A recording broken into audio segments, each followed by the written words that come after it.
Hello দর্শক বন্ধুরা, আশা করি সবাই ভালো আছেন। আজ আমি তৈরি করব টক দই। গরমে টক দই অবশ্যই খাবেন। লাগবে, আমি এই জায়গায় 2 পা দুধ জাল দিয়ে নিয়েছি। আমি আবার নতুন করে জাল দেব। জাল দিয়ে আমি দুধটা আরও শুকিয়ে নেব। আর লাগবে আমার টক দই, আর লাগবে একটা কাচের বাটি। কাচের বাটিতে হয়, যে কোনো স্টিলের বাটিতেও হবে, মাটির পাত্রেতেও হবে।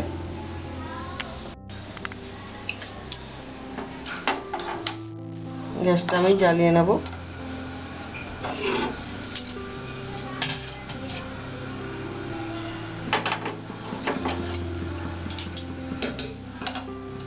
দুধটা জাল দিয়ে আমি আরেকটু ঘন করে নেব। সবার ঘরে ঘরে দুধ আসে। দুধ আপনারা বাড়িতে টক দই তৈরি করে অবশ্যই খাবেন। গরমে খুব উপকারী জিনিস।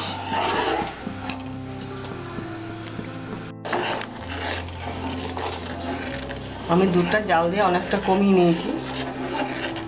এবার আমার দুধটা ঠান্ডা হবে।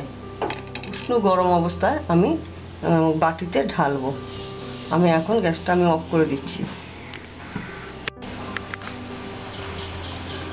আমার দুধটা উষ্ণ গরম হয়েছে। এবার আমি দুধটা একটা পাত্রে ঢেলে দেব।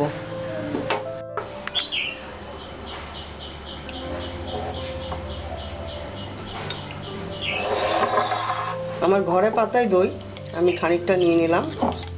নিয়ে এটা একটা শাঁস তৈরি হলো। এই শাঁসটাই আমি ঢেলে দেব। তাহলে আমার দুধটা ঢালার পর 8 ঘন্টা লাগবে, আমার দইটা জমে যাবে।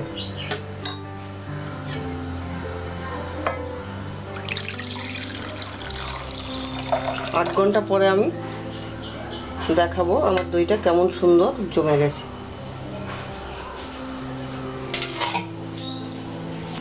একটা পাত্র দিয়ে ঢাকা দিয়ে দেবো।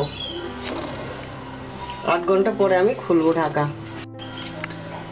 তার মধ্যে দইটা ছুবেন না, নাড়া লাগলে দইটা ভালো জমবে না, জল কেটে যাবে। আমার 8 ঘন্টা হয়েছে, আমি ঢাকাটা খুলে দিচ্ছি। আমার দইটা কমপ্লিট হয়েছে।